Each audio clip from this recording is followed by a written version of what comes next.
Welcome to Lantern Voices, a podcast by Lantern Publishing and Media. Hello. Welcome to Lantern Voices, a podcast by Lantern Publishing and Media. My name is Louisa. I am your host for this episode, and we have a very sweet one for you all today. But first, some introductions. If you're new here, thanks for tuning in. Lantern Voices is a podcast by Lantern Publishing and Media, an independent vegan publisher based in Woodstock, New York. We publish a select number of books every year that are written by animal rights activists, climate activists, and people who fight for a more compassionate world for everyone. On this podcast, we interview our authors and talk about their lives, their work, and their books. Today's guest is Bill Crain, author of Animal Stories. Bill and his wife Ellen are the people behind Safe Haven Farm Sanctuary. His book was the first one we published in 2024, and it gathers 28 stories of the non-human animals that inhabit their sanctuary. Let's welcome Bill Crain to Lantern Voices.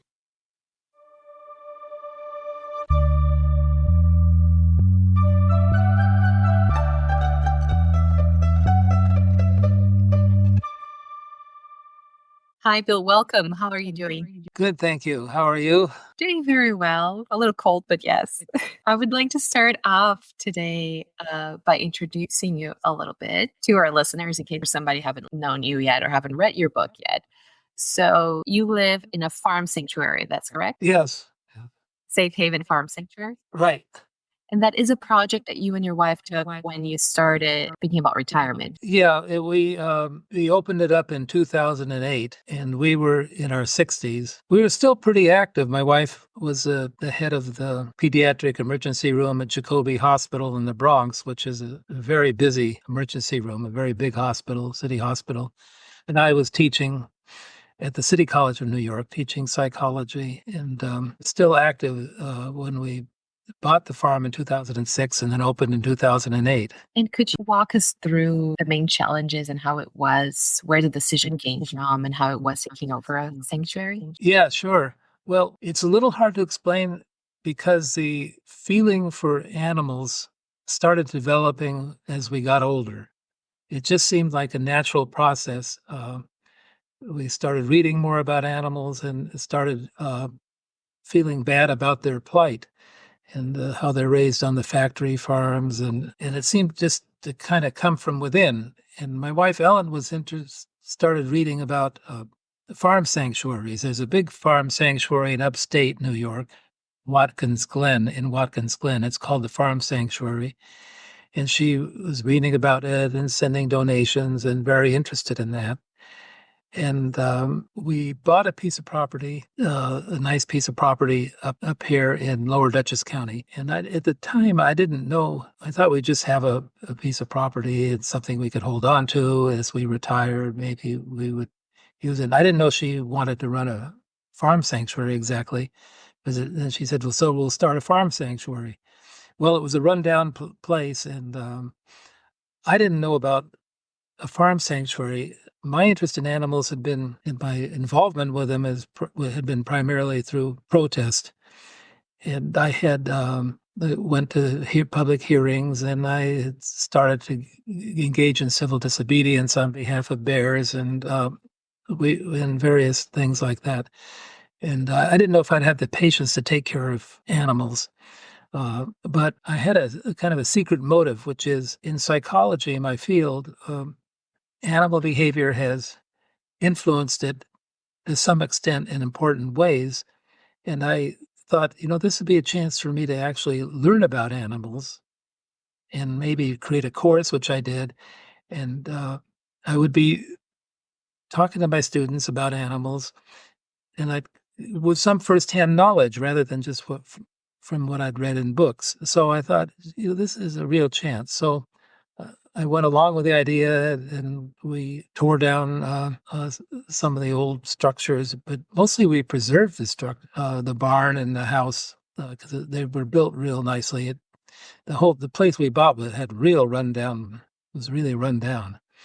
It took 2 years to get it ready, and then we went and brought in our first animals. At the time, we purchased them from 2 goats and 2 sheep from a factory farm. From a live meat market. We didn't know some activists don't like live meat purchases from live meat markets because it supports the business.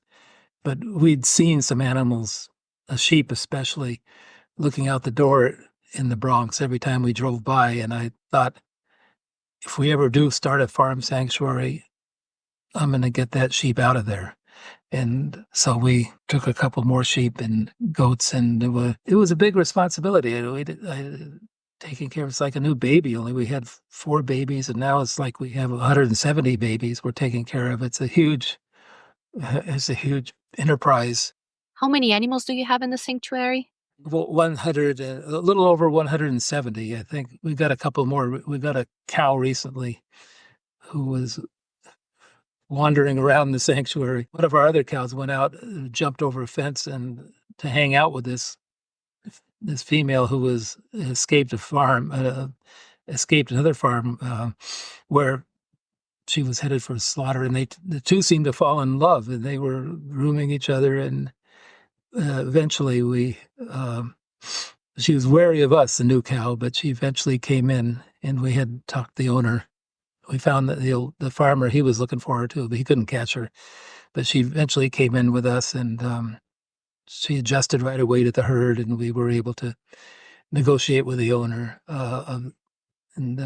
He was going to send her to slaughter in 2 months, so it was another rescue. And now we have 10 cows. Her name is Bonnie, and his name is Owen. So it's Owen, Bonnie and Owen, 2 cows who are still very affectionate with one another. And I love how you tell stories like this. You just told us the story that is most recent. Stories like that are important, I think, because they show the personhood in each of the animals.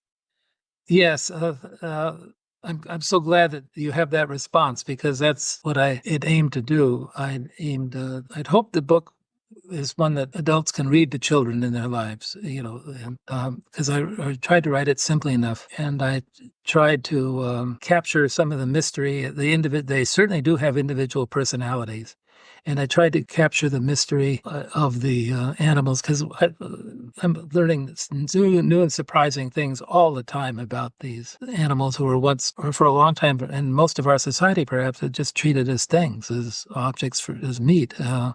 And so I'd like readers to see them as individuals with their own stories, each with their own story. And I tried to keep the writing simple. And I think a story is, most of them are about 2 pages. Most of the stories in the book are about 1 or 2 pages is all.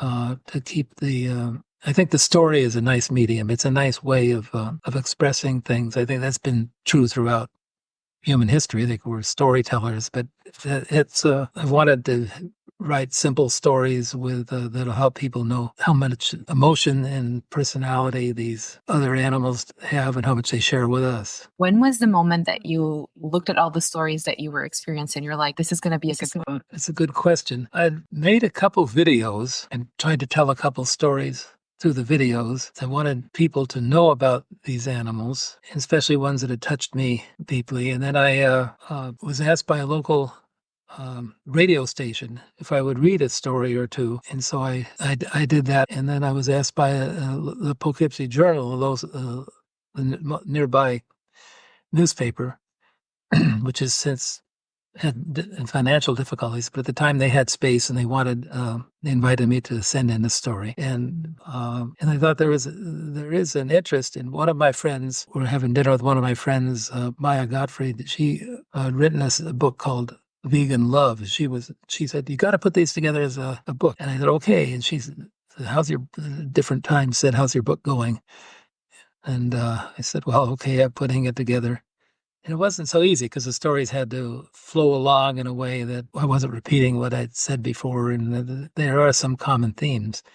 And when I was done, I thought, boy, came right out of my soul. I just felt like I'd take something out of myself. It was so personal. Mm-hmm. This is really me in the book here, and my friends, the animals. Lantern Publishing and Media is devoted to sharing messages of compassion. Our books inspire a better world by telling the stories of animal rights activists, climate activists, and their fights for a world where everyone can live in harmony, no matter their species. Lantern is a 501c non-for-profit organization. Your donation helps us keep our work going. If you can, go to lanternpm.org/donate to help us with any amount. Once again, the website is lanternpm.org/donate. Your generous gift enables you to support our collective mission to inform, inspire, and educate. Thank you very much. What made you decide that the protagonist would be the non-human animals instead of you or the humans that work with you? It was the animals themselves. The first story that I ever the first story I made a video of before I put them in the book was a story of Katie. Oh, her name is Katie, and it is called the story Katie the Hen.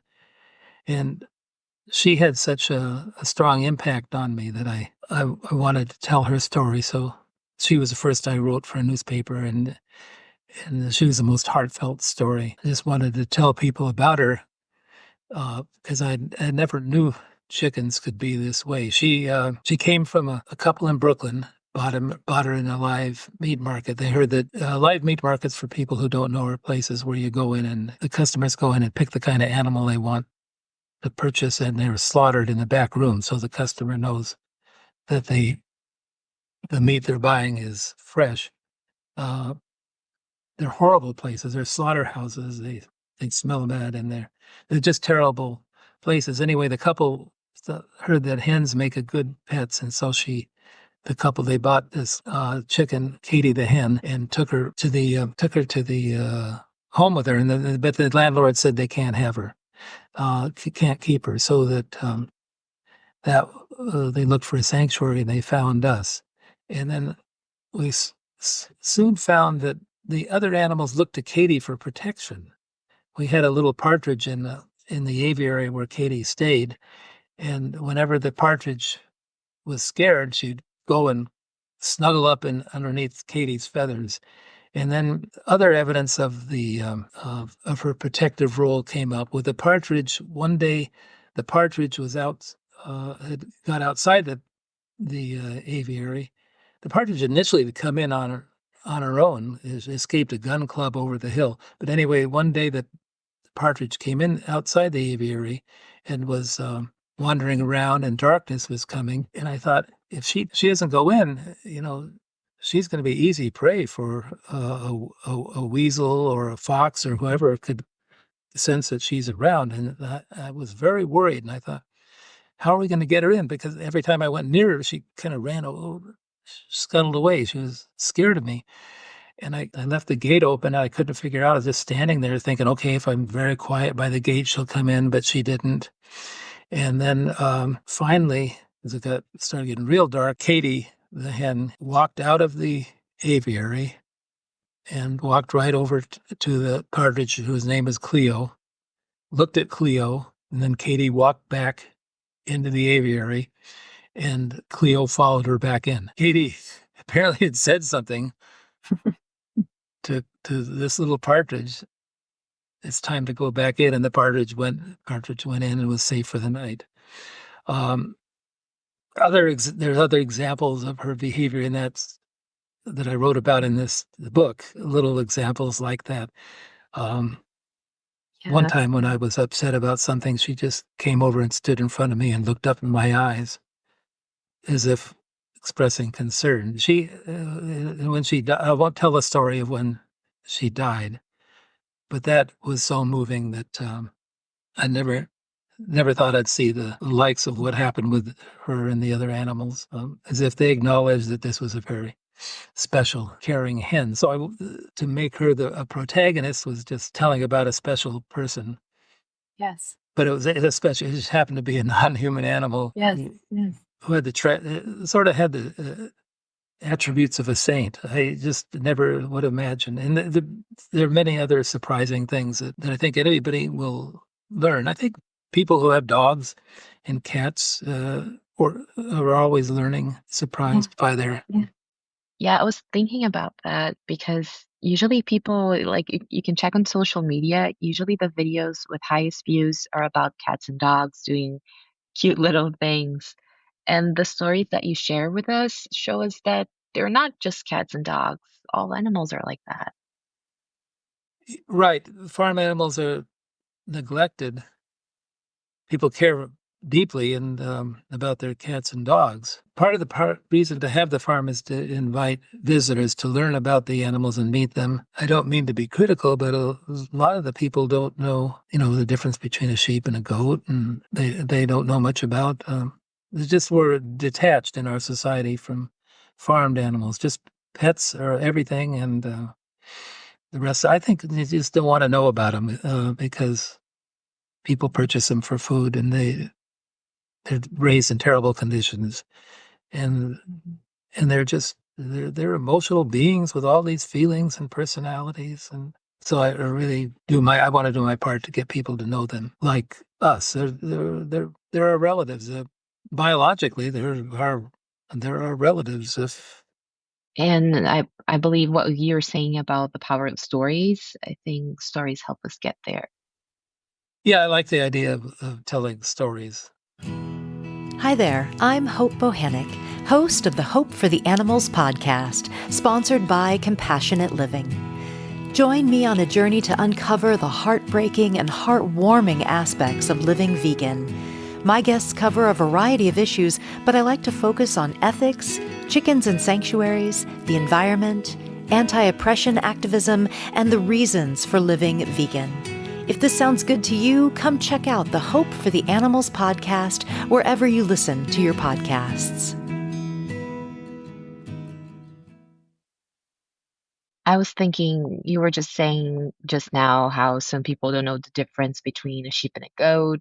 And if you ask any kindergartner, they will know, and they will know the different sounds and how how they behave and all that, because that's something that kids are very interested in. And there's a lot of children's stories with animals as protagonists. There are, and at the farm, the children are just amazed. It's just like a magical place when they see the animals. They just sit there and watch and wonder. They just are filled with wonder, and they just sit and watch. The thing is that the grown-ups, the parents who bring them, are interested in teaching them all the time. So the child is just filled with wonder and staring, and they don't know what connection the child's making, but there's a big smile and a wide-eyed expression on the child's face, and she's just enthralled. And then the parent comes over and says, "Now, what's the name of that animal over there, Judy? It's a chicken, right? Can you say the word chicken?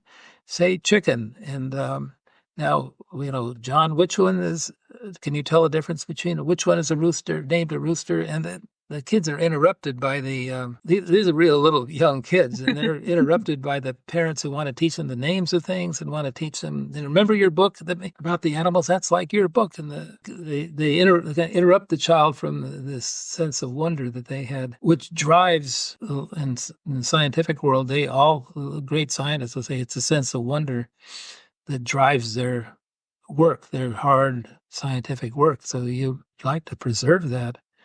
And kids have that, and it's one of the rewards of having the farm sanctuary is to watch the 2, 3, and 4 and 5-year-olds run over and see run and stand and look at the animals. And if they come back, the funny thing is they kind of like me, the 2 and 3-year-olds. They like humans who like animals.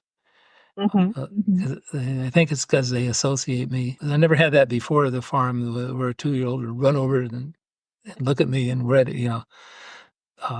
be eager to see me. And at this, Brad, almost a stranger, a 2-year-old runs over. I think they think of me as, in their minds, as one of the animals or something. You're this fun person who lives in like this wonder place. So yeah.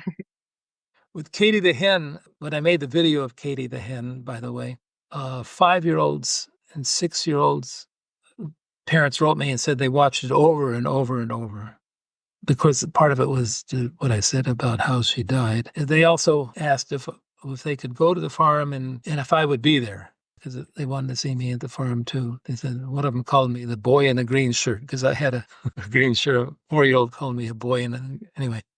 In a green shirt. Anyway, that's one of the rewards. If we preserve our childlike sense of wonder and our openness to the other animals and in the world. I think it enriches our lives and makes us feel better. Your book has this possibility of connecting the generations as well. It is a book that parents can read to their kids.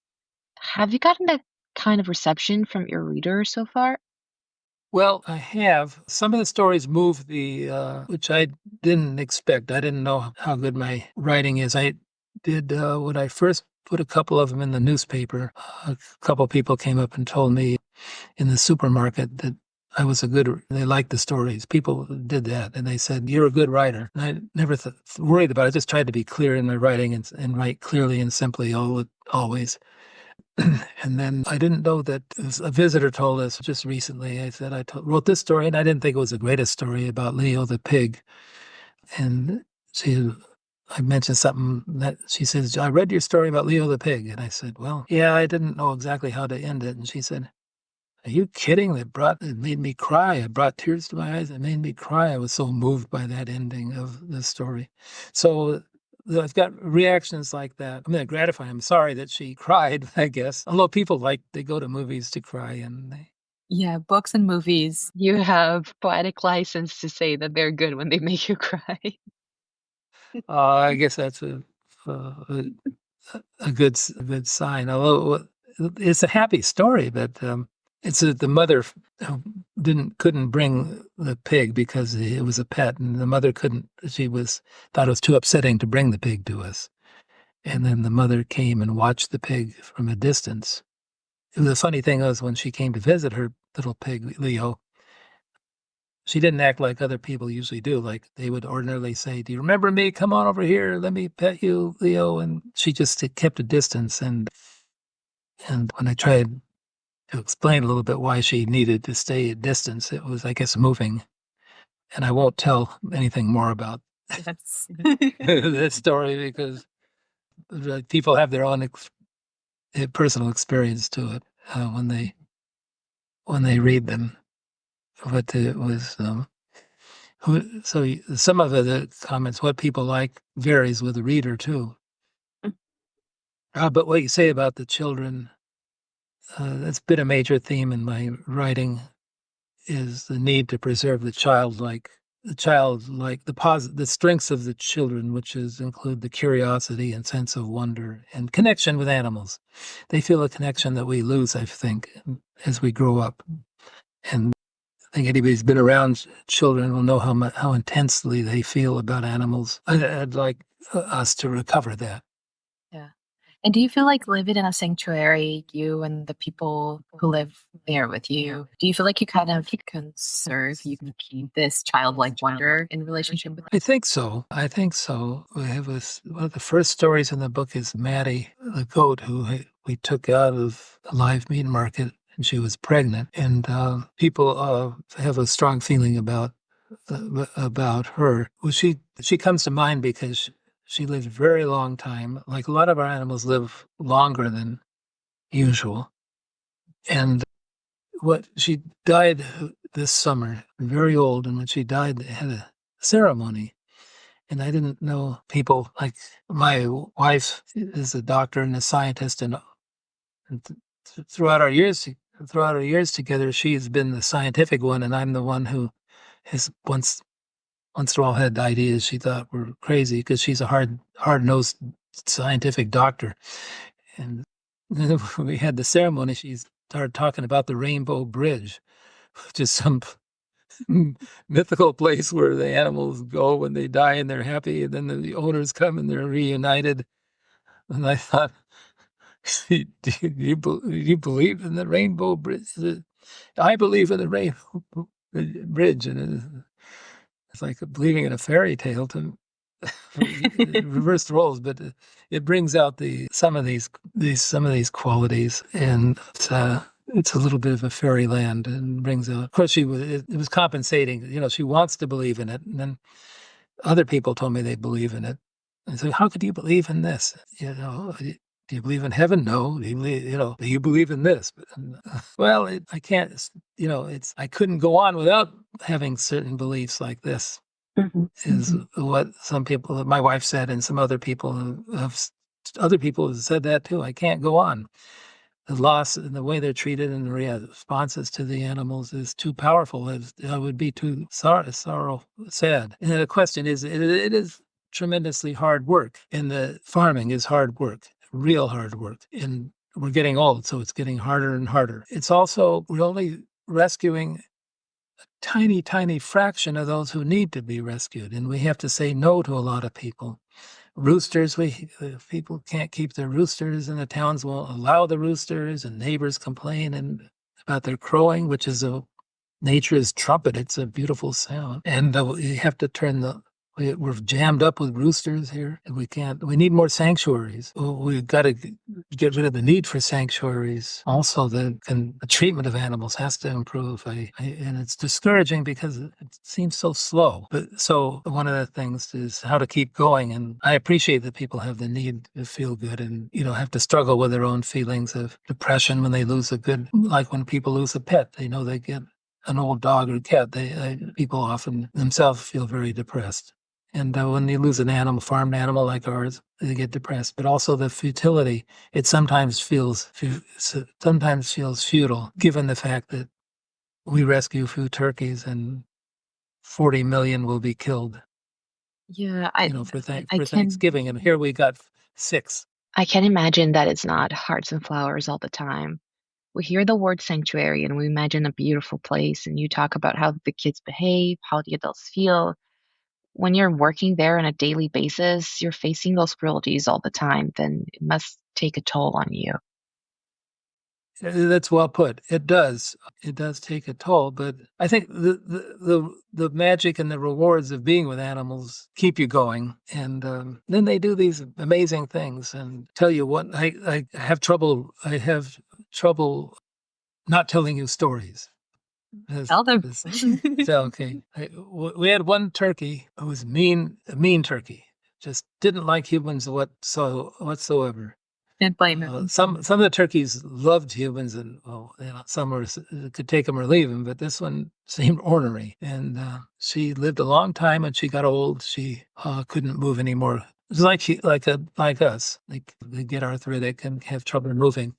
So her name was Ducky. One day, 50 Chinese American Buddhists, or they're Chinese Buddhists living in the United States, they visited the farm and they did a ceremony. They made this stuff called compassion water. They went out and took some leaves off an evergreen, put it in water, and that was compassion water. And they went around ringing and chanting before they left the farm sanctuary. And among them was the head monk, who was apparently somebody else. The one guy who was there as a translator, he said, this monk is revered. I mean, this is a very holy man. So when they were done with the ceremony, it took about half hour. They were standing around together, and they were talking a little. The people were just kind of talking, and the Buddhists were talking to other guests. Ducky came out of the barn and walked about, hobbled. He could barely. I hadn't seen her walk in the last few weeks, and hobbled over and walked right up, all the way up to this revered monk, and sat before him and looked up at his face. Mm-hmm. Why did she do that? I still have no explanation. Either she wouldn't take anybody other than high holy people, or there was something spiritual over there. Well, that's the thing is, despite what I said about my wife Ellen being a hard-nosed scientist, I was raised and I have to entertain spiritual ideas on the basis of the farm experience. It's prompted me to raise, in my own mind, because they're just things that you can't explain, including the peacefulness of the animals. They know a peace that we don't know. It brings a sense of peace to us.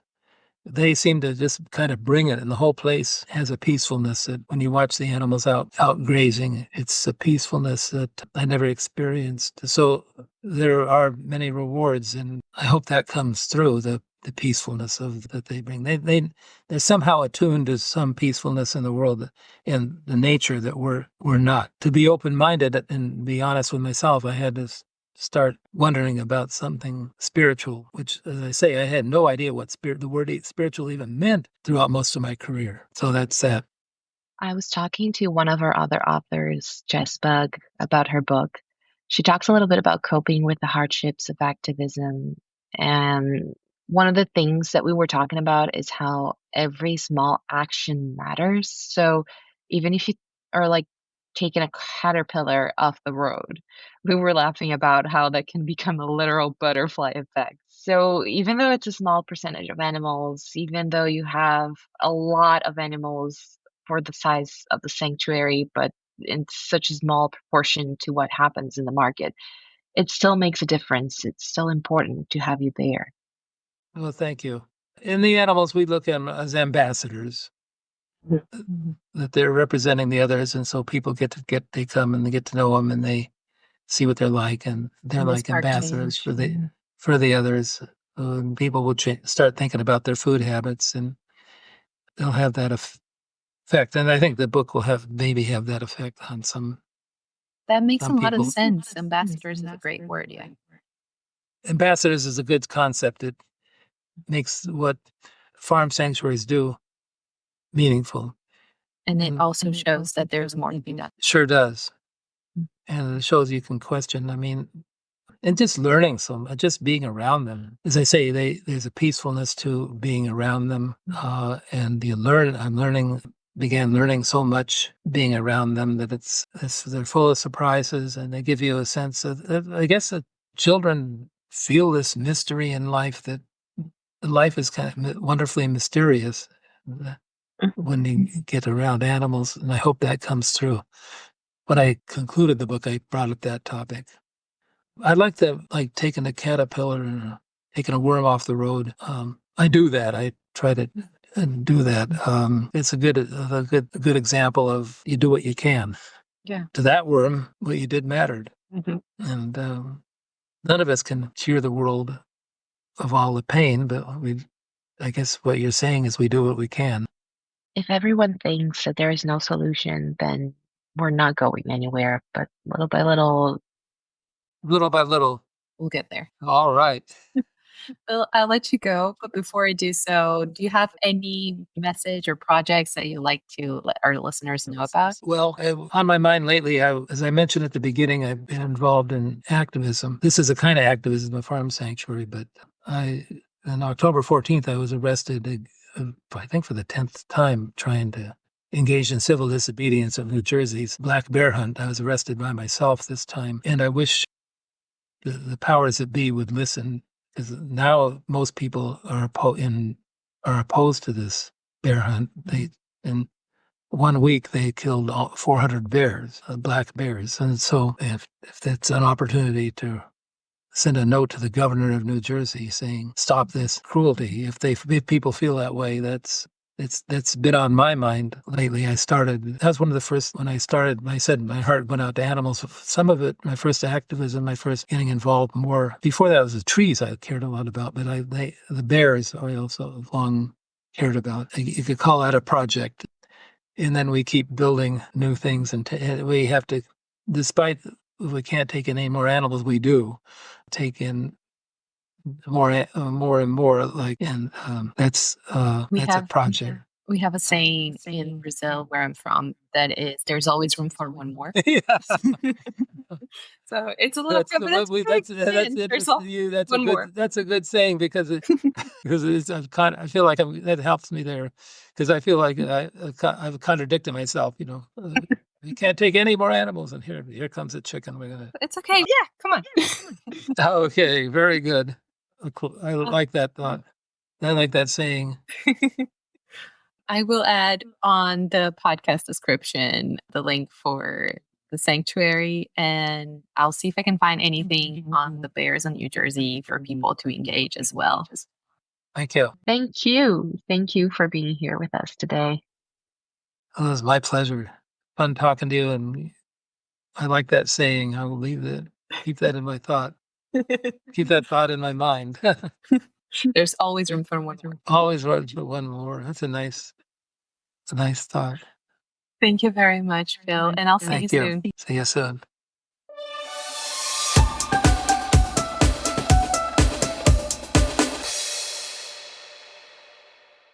Thank you for joining us for another episode of Lantern Voices. If you want to know more about us, if you want to keep up with the podcast, learn about our guests, see who's going to be our next guest, follow us at Lantern PM on Instagram, at Lantern PM Official on TikTok, or Lantern Publishing and Media on LinkedIn and Facebook. We would love to have you here again. Thank you for joining us, and see you next time.